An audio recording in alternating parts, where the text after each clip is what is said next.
Arthur of Avon, wide receiver Cole Kepner. Cole, coming into this season, big expectations for you guys, and then you guys went 14-1 last year, winning the Southwestern Conference, and then winning the regionals. But you guys fell up short against Tobin. Just talk about how that's been a driving force for you guys going into this season. Yeah, I remember how we felt. The feeling of loss. It was our first loss, the last game of the year, and everybody's sad, depressed, and we use that as motivation, as like a chip on our shoulder this year to come back and hopefully win the state championship, which is our ultimate goal besides the conference championship. Beating our rivals league. So yeah. And then it always helps when you have your quarterback Nolan Goodback, the Kent State commit. How important will he be going into the senior season?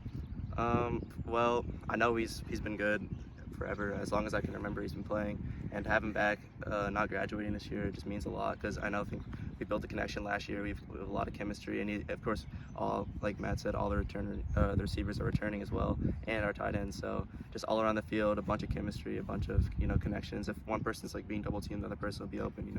And I think that just we can build on top of each other and be mutually beneficial at the end of the day.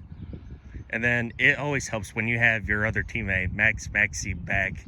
Just talk about how important have you two been to helping out Nolan. I think we kind of build off each other.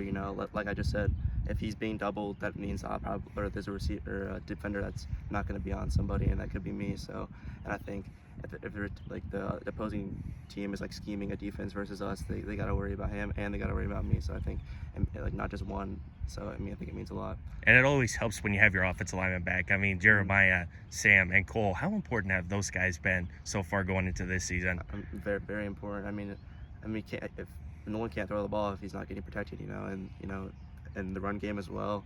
We're gonna have a new running back this year because JC's gone, and I think they'll probably be our biggest factor. And they don't get paid much attention to, but I think they're the underdogs right now. And then your first 3 games to start off the season, St. Ignatius at Cleveland Brown Stadium, and then Cam McKinney in Glenville. How important will those first 3 games be for you guys going into conference? Very important, because like Matt said, that's going to set the tone. There's some great competition, so we'll be ready. Once we play them, we can learn from our mistakes against them, and hopefully later on in the playoffs, week 15, week 16, we can use what we learned weeks 1 through 3 to help us then. And then there's been but no breaks going into the Southwestern Conference once again. How important will you guys' conference level be once again going into this season? Yeah, Coach always says we have a target on our heads. Every team wants to beat us, and I think we're not going to back down from that. We just have to give it our all and hopefully come out with the win.